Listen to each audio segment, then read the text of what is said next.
Welcome everyone to the very first podcast episode here on YouTube of Break Cycles with Kim. And this space is really dedicated for supporting cycle breakers with turning those cycles of trauma, isolation, overwhelm, loneliness, anxiety, broken relationships, and more into cycles of healing, resiliency, growth, creativity, courage, and so much more for yourself, for your families, for your clients, and beyond. I'm Kim Small, licensed clinical social worker, also holistic trauma therapist and coach. And I'm so excited to be here with you all at the top of the year to talk about things that are really, really important when it comes to breaking these cycles. And so I actually want to jump in and start right here because I love working with cycle breakers. I have been supporting cycle breakers really all of my professional career in education and in the mental health space. But in particular, the past 5 years, I have specialized in supporting cycle breakers who maybe are the first in their family to go to college or to get an advanced degree or to purchase a home or to get married and stay married or to raise their children with gentle parenting, right? Or to shift their relationship with their body, with their health, with addiction, and so much more. And some of the things I've learned after all of these years supporting hundreds of cycle breakers and also supporting a team of 10 plus therapists who do the same. I've learned some key pivot points that are important to talk about, to know about. And it's really the difference between the folks that go on to successfully break those cycles and to live a life of what I call open hearted living, where you do feel that clarity in your mind, that sense of peace in your heart. You're able to set those boundaries at work and at home because you feel worthy of getting the love that you want and need. And you're emotionally available to the love that it is that you want in your life. All of these things, there's some key things that cycle breakers that get to that point, that live open hearted, that they do, that some other folks, when they don't do it, they tend to struggle. They tend to get stuck in the old patterns, tend to pull them back in. So really, this experience is really all about helping cycle breakers like you get clear on what hurts and also what heals, so you can avoid some of the mistakes, some of the challenges, some of the slowdowns, some of the stuck points that other cycle breakers have been through, so you don't have to go through it as well. And here's the reality though, we still have a learning curve and our healing is not linear. There's going to be specific ways in which healing is going to shift for yourself based off of your lived experiences, based on your needs, based on your goals, based on your unique nervous system physiology. And so part of our work together as well is helping you figure out what makes you uniquely you, what makes you um, tick, what hurts and heals for you, right? So, how do you actually customize these tips, these strategies for your life, for your goals? And so, that's really what Break Cycles with Kim is all about. Um, and we're actually going to jump in today with, as I said, a very important topic.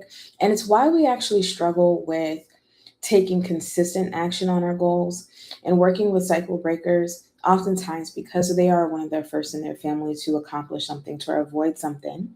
What I've found is that education has often been a window into that cycle breaking, right? They recognize something was not quite right in their system. Something could be done a little bit better than maybe the way their parents did it, or the way their family or their culture or their society was doing things. And they set off on a journey to do that as well. Well, guess what? Education, learning, right, is often one of the ways we begin to do that. And so cycle breakers tend to be well educated. They also tend to be overthinkers for that reason as well, because they had to be. That overthinking was a strategy that allowed them to identify a strategy that allowed them to do things differently and get to a level of success that they're at. Or maybe you're like, listen, I wish I could say I was there. I'm not actually there yet. And that is still true for you, even if you are still in active cycle breaking. And so, I want to let you know, whether you're just at the beginning and you're aware something needs to shift, but you're not even sure what or how, or if you have been doing this work for a while, maybe you've gone to therapy, you've done the journaling, the prayer, the self inner work and exploration, and you've gained and built a lot of insight into your core patterns. You may have even made some shifts and broken some cycles in your life, and now you're looking for accountability. Now you're looking for consistency. Now you're looking for expansion. This community, this experience is going to be supportive to you regardless. However, of course, your starting point is going to be different. That person just getting started versus the person that's been doing it for a while has slightly different needs. And so I want to let you know that I actually have a community for cycle breakers. It's called Cycle Breaker to Cycle Maker on School. It'll be linked here in the notes for you. Please go ahead and check us out, because there's a free Cycle Breaker to Cycle Maker kit available to you there. It's a mini course, a guide, a companion guide, and a action plan template that supports you and gives you specific guidance based on where you're at. Now, as we go through this podcast experience, I will be zooming into different individuals at different stages or points in the stage. Yes, different stages in the journey, right? But in general, that is going to be a support that is available to you, and I encourage you to check it out. I can't wait to see you over there on that side. But let's dive into our topic for today, which is why we struggle with our self care, why we struggle with taking consistent action on our goals. I want to let you know, I don't know about you, but there's this particular kind of exhaustion that tends to show up at the beginning of the year.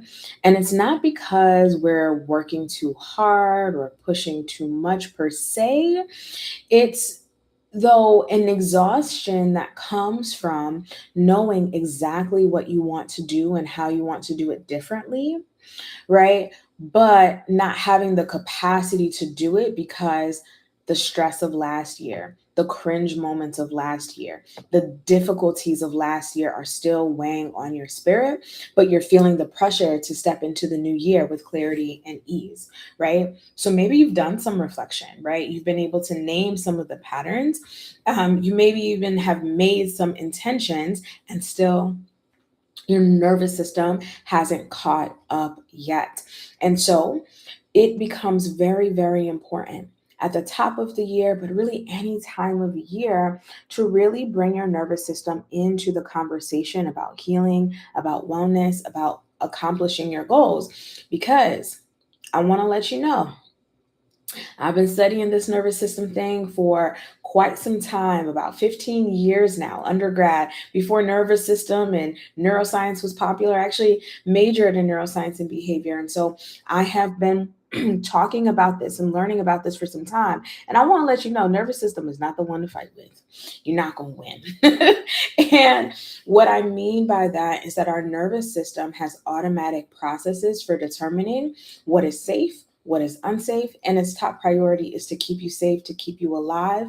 And so it will turn on those automatic processes and override whatever good intentions you may have for your day, your month, your year, your life, if it feels that it is unsafe, if it feels that it may be a threat to your life. So instead of fighting the nervous system, overcoming the nervous system, what I recommend is befriending the nervous system.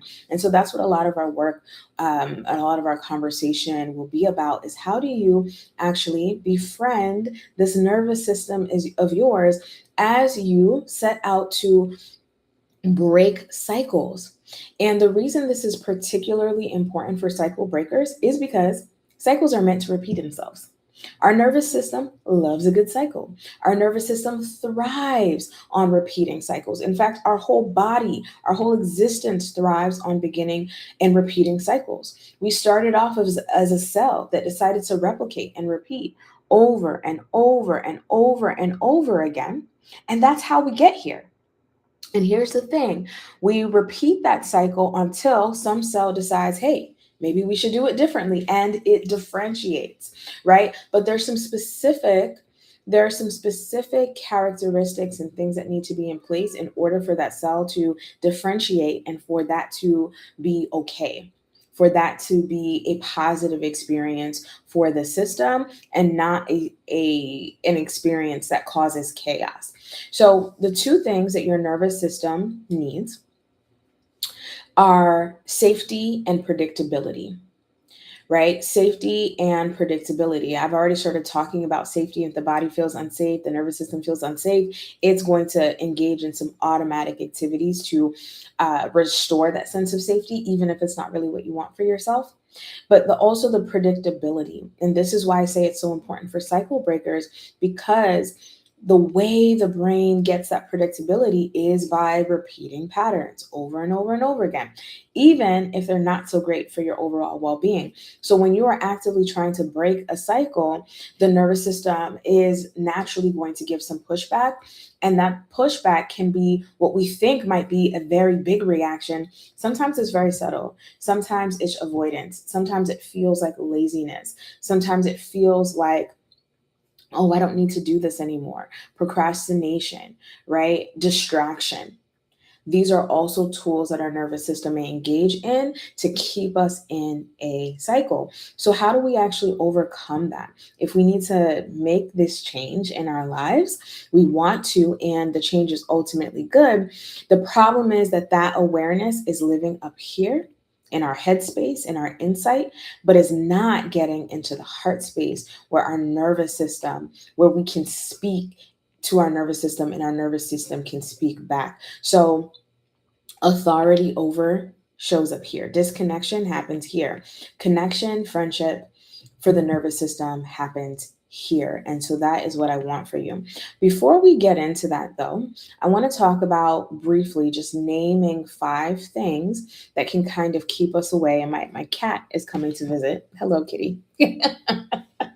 um, 5 things that can get in the way of this. I want you to be aware of it, because these things then impact our sense of safety and our sense of predictability. All right. So let's jump into that. All right. By the way, if you want to go deeper with this, within our free community, in addition to that Cycle Breaker or Cycle Maker kit that you have on demand access to, we also have live workshops on nervous system regulation where I do a deep dive into what it takes for your nervous system to feel regulated, what that even means in the first place, and walk you through specific strategies to actually experience that nervous system regulation and make it a lifestyle for you. So if that's something that you're interested in, I would love to have you. Again, click the link to join our Cycle Breaker community on School. All right. So quickly, 5 reasons we tend to struggle with self-care. When I think about stress, when I think about challenges, I like to relate it to something relatable, and food. Many of us are shifting our relationship with food at this time of the year. And so I think this analogy will be relatable. 5 reasons we struggle with caring for ourselves in the way that we need to. If we were to imagine the stress that we have in our system, that exhaustion, the things from last year that are holding us back, if we were to imagine it like food on a plate, right? Lots of food on your plate, that can actually help us understand our relationship both with stress and also what to do with it, so that we can actually get that food off of our plate in ways that work for us. So here's first reason. So if we were to go with this analogy, right, 5 reasons we struggle, the first reason is because our plate is full. The second reason is because our cup is empty. We don't have anything to wash it down with. The next reason, our plate is flimsy. The fourth reason, we don't have our utensils. And the fifth reason, we have been trained to finish our plate at all costs. All right. So, what is the translation for that? The first one, our plates are full. When I say that, I want to break a few things down for you. First, stressors. What is a stress? What is a stressor? Because really, that's what we're talking about in our system. We have a stress or an impulse to actually do something. How do we actually do it? So, stressors are anything in our environment that triggers some sort of reaction, which is stress. Stressors tend to fill our plate and bring positive stress or distress to our daily lives. So, not all stress is bad, some stress is good and actually what we want. All right. And so, however, stress is going to be on the plate. As you can imagine, good stress you might really enjoy. You might really enjoy addressing that.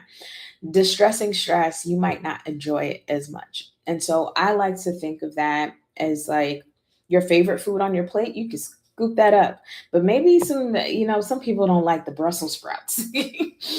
Some stress may be stressful, but it still are good for you, like Brussels sprouts. But there are also things that may not be good and also not good for you, like say, like say, uh, some food is spoiled. Ever had some bad rice? It stayed out for too long and now it went sour. Not only does it not taste good, but it also would cause harm to your system. So, not all stress is created equal, and that stress has different impacts on your system. All right.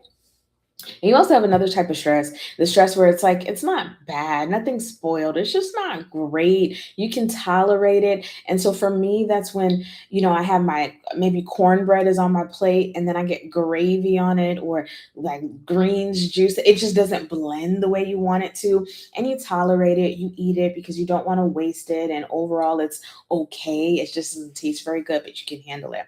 Right. So similarly, there are different types of stress, but regardless, when your plate is full, that is going to impact your ability to actually take on more things. Because even though the good things that we want for ourselves, we can say, oh, those are good, those don't make an impact. Listen, even the yummiest food that we want, healthy and yummy, even if that is the case, guess what? It still has to go somewhere. And if our plate is full, it's going to be difficult to put new things on the plate. All right. So, and we can go deeper. In fact, I'm presenting on nervous system things tonight. We'll go deeper on that tonight. The second one is that our cups are empty. All right. And our cups are our internal resources. These are the fuel that we need to energize our lives. And what does that represent in a practical way? It represents memories of times where we felt loved, secure, safe, when we experience also wisdom and resiliency from difficult times in our life. It's also connected to positive beliefs about ourselves, other people, and the world, and is connected to our ancestral wisdom, our sense of connection, our faith in a higher power, the universe, or our future.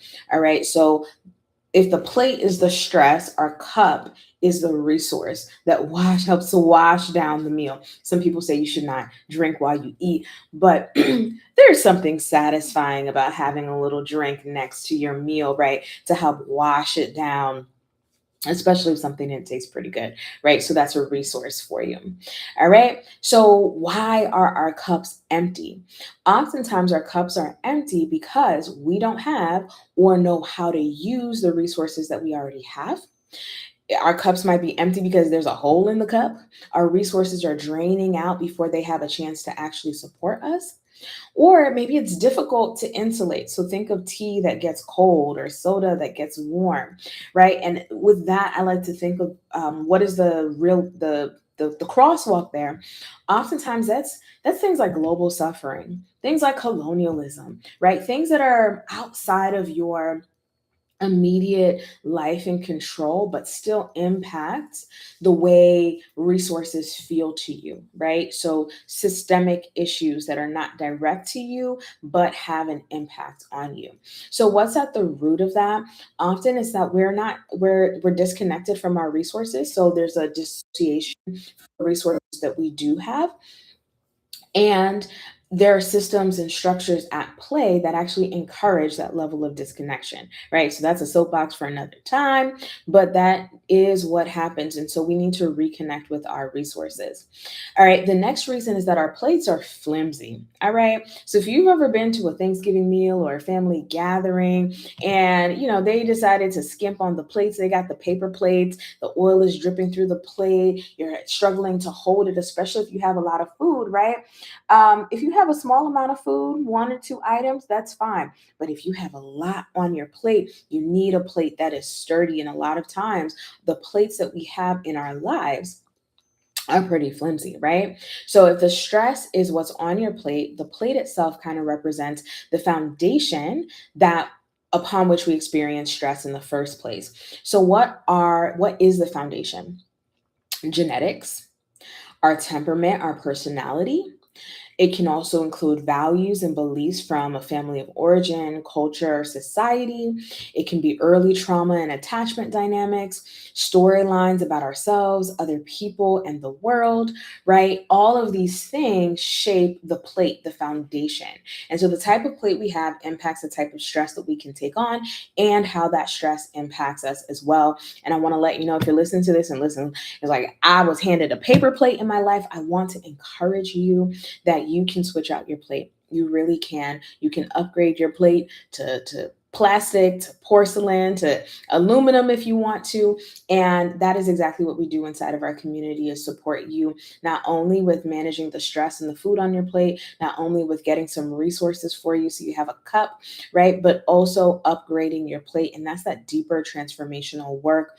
I typically do a lot of that work one-on-one with clients through something called our Cycle Maker Intensive. So if you want to hear more about that, I'd love to connect with you inside of our community. But this is also where, if you've had traumatic experiences, where a lot of that lies. All right. So those are 5 elements of.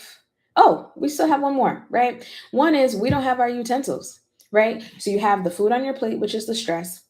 You have the cup, which is the resources. You have the plate itself, which is kind of the foundation that has been laid for you, oftentimes coming from storylines and things like that. But what are the utensils? The utensils are the practical tools and resources that allow us to effectively manage stress in our lives. And when we have the tools that we need and awareness of how to use them, we are more able to manage our stress effectively. Right? So we have been trained to finish our plate. All right. This is the last one. We've been trained to finish our plate. We're often conditioned to always finish our plate. And then when this happens, we often experience guilt, shame, confusion. When our stress becomes overwhelming, or when we feel the call to throw something away. So, because we've had this, right, finish your plate no matter what, even when it's toxic, even when it's not good for us, even when it's halfway spoiled, we'll try to convince ourselves, I have to do this anyway. When this happens, we tend to ignore the signs that we're out of alignment. We don't recognize other options that are available to us. And we may also experience external pressure that eventually becomes internalized. All right. So, just like in the physical, when we heal our relationship with food, we realize it's actually more harmful to ignore that call to stop than it is to push through. We move towards what's out of alignment, and we use the tools that we have to more effectively address stress and meet our needs while not harming ourselves in the process. So, that is a journey, and that's a way that you can begin to address this particular issue. Now, y'all, we can go so much further, so much deeper into this. I've already started to lay some breadcrumbs in terms of the solution. We know that the solution is going to be nervous system focused, focused on friendship with our nervous system as opposed to overpowering or overriding our nervous system. We know that it is related to healing our relationship with food itself, right? But it also may look like updating some of our resources, some of our tools. All right. So let's put this all together. We have these complex layers of stress and identities that interact to create stress that we experience. Oftentimes, we don't have enough emotional fuel because of many different things that may be showing up in our lives and things that may be going on in the broader global context. We are also impacted by trauma, old storylines, family of origin issues that impact the plate, the foundational tool and resource that we have to eat our food, right? And sometimes we don't have all the coping skills that we actually need to effectively eat the food. So, listen, if you have soup on your plate and all you have is a fork, guess what? You're going to struggle, right? And that is oftentimes the experience that many of us have. We are struggling because we don't have the tools that we need. And yet we are still pressured to effectively address all the stressors and do it with a smile.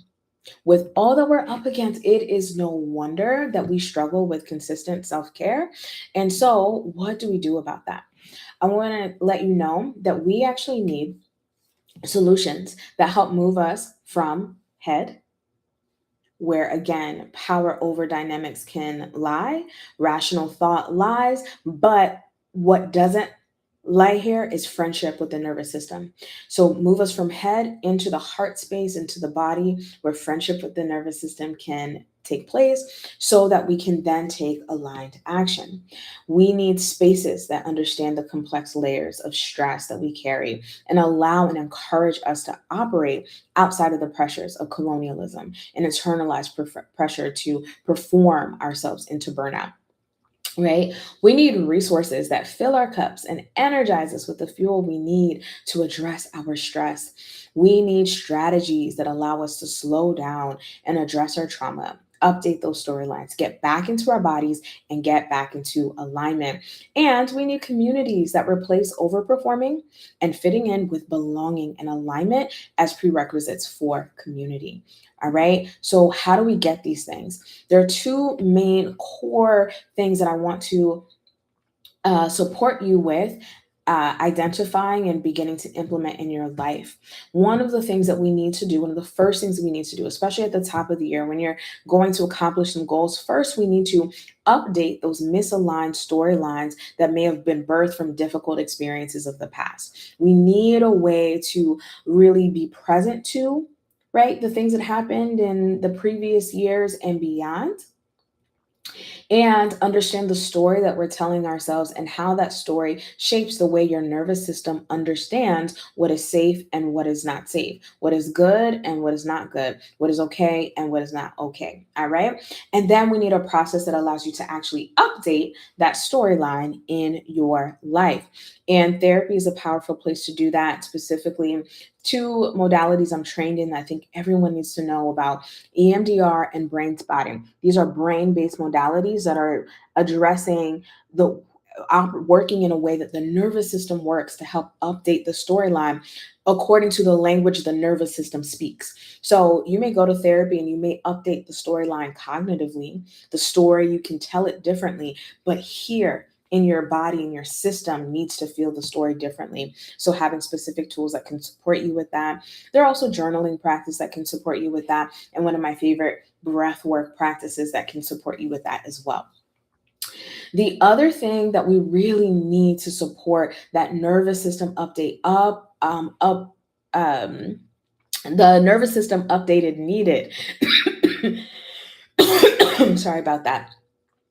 The other thing that we need to make this transition in our lives so we can take sustainable, aligned action on our goals are something called holistic mental health practices. And at the heart of holistic mental health is accepting myself, my whole self for who I am, and recognizing that all roads get to lead to healing. But it also recognizes that I'm more than just my mind. So, who are we then? If we're more than our mind, we can acknowledge our body. And many people also, especially if you're religious raised in a faith tradition, you can acknowledge a spiritual layer. But there are also two more layers that I think are deeply neglected, and part of the reason we struggle so deeply with taking aligned action and with regulating our nervous system. So we know about the physical, that's our physical body. There's also an energetic layer. The energetic layer about of who we are is the bridge between our physical body and our mental and emotional life. And that is where the nervous system lives and thrives and speaks, and where we can speak to it. So we absolutely need to know that. Another place where that shows up is what we call the wisdom or intuition level. So it's that still small voice, that part of us that just seems to know what's going on and knows the right thing to do, even if logically there's no real reason for that. That is also a place where the nervous system tends to show up. Once the nervous system has done its thing and gotten to safety, that wisdom intuitive layer typically has a lot of clarity for us to be had. It's the kind of clarity we're often looking for when we're in our heads, but as we know, it quickly leads to overthinking. And it's because we're using our rational mind to do what our intuitive mind, our wise mind, actually should be doing. And we do that because we don't know how to access it and we don't talk about it. We don't even acknowledge it. And then the spiritual layer, which on a basis level is connecting to anything bigger than yourself. That can be nature for some folks, God for some folks, and many other things. But imagine not just being able to intervene or have tools that support you on the mental and emotional layer, but also have tools that can support you on the physical layer, on the energetic layer, on the spiritual level, at the intuitive layer. When you do this, you have a path where you've updated the old storyline so you're no longer defined by your past. And in the present moment, you have a whole arsenal of tools and layers of self to intervene at. So if your physical body is not capable, doesn't have capacity, you can lean on other areas. If your mental and emotional body, and we've all been there, sometimes we're like, I just can't. But can you breathe, which is an energetic level intervention? Yes, you can breathe because you're already breathing. All right, now you have a path to continue moving forward. So you begin to see how these two paired together become the solution to to a challenge that we have been dealing with as a society for many, many, many, many years. Okay, so I am so curious. How is this landing for you as a cycle breaker? And oh, I didn't even share this with you. I want to let you know in our community, you'll notice something about us. You may have heard the term cycle breaker before and even be familiar with it or identify it, but we actually don't focus on being a cycle breaker too much. And that's because it's not enough to break the cycle. The old cycle, as I mentioned, it's always threatening to pull you back in because the brain is looking for that predictability. It's looking for safety in what I see and what I've always known, not necessarily in the new thing. So, in order to get out of that race, that trap, that fight with your nervous system, we need to actually upgrade our identity, update our storyline, if you will, from cycle breaker to cycle maker. And a cycle maker is someone whose identity is rooted in healing, resiliency, growth. And so they're not about running away from what's not working. They're about grounding into what is working, grounding into love. They're still maybe doing a lot for others, but instead of spiraling out, instead of burning out, they are spiraling up in their capacity to care for themselves. And as a result, their capacity and ability to show up for other people expands as well. And I want that for you. And that's what we call embodying cycle maker energy. Okay. So a cycle maker updates those storylines and then lives in that new storyline. A cycle maker embraces the power of holistic mental health practices and is able to apply tools at each layer of self across what I call all domains of wellness. And there are 8 primary domains that I actually define a little bit differently than some other folks do. Again, we talk about that inside the community, but 8 domains of wellness that consider all the areas of your life, whether that's parenting, relationships, work, your relationship with nature, your relationship with your ancestors, your legacy, the environment, food, nutrition, and more, right? And then also that um, acknowledges different seasons that you may experience in your life as well, right? So, just like there are four seasons in the natural world, we also have natural seasons. And just like four seasons in New York looks very different than four seasons in Florida, or four seasons in Jamaica, or four seasons in Nigeria or China, right? So, you also need to understand your unique sort of relationship with the season and craft a life and a year that honors that these are things that cycle makers do. The other final thing that cycle makers do is they don't leave people behind, but they also understand that their best way of showing up for others is by showing up for themselves. They're unapologetic in that. In fact, they model that for others. They model balancing moments of activity with moments of intentional rest. And they also influence others through emotional intelligence and through liberatory practices that intentionally move towards community care, that intentionally disrupt and dismantle systems of colonialism, systems of capitalism that have caused harm to us at a nervous system level. And ultimately, cycle makers understand that they deserve to be free. They deserve to have that clarity, that confidence, that creative, that courage in their system, but they also understand that everyone else deserves that too. And they live a life that places that in balance, not in competition with their nervous system, but in friendship for and with their nervous system. All right, y'all. Time is far spent. I hope that this has been insightful, but also that these are insights that will support you with healing. Now, if you want to go deeper with this, learning more about nervous system regulation, domains of wellness, liberatory practices, or even just the cycle breaker to cycle maker journey and what your specific needs are based on where your starting point is, I would love to support you. All of that unfolds inside of our free Cycle Breaker to Cycle Maker community on School. Please do click the link and join in. When you join, you get a free Cycle Breaker to Cycle Maker kit where you will actually be able to take a quiz to figure out a quick quiz, less than 3 minutes. You'll figure out what stage you're in, what your most important needs are right now, while you work your where you take a free course and learn about the full cycle breaker to cycle maker roadmap, learn how to implement that in your life, and you get a template for a holistic mental health action plan that you can use to plan your year, that you can use to plan your quarter and beyond. All right, y'all, that is all for now. Until next time, keep going. Your healing is in sight. Take care, y'all.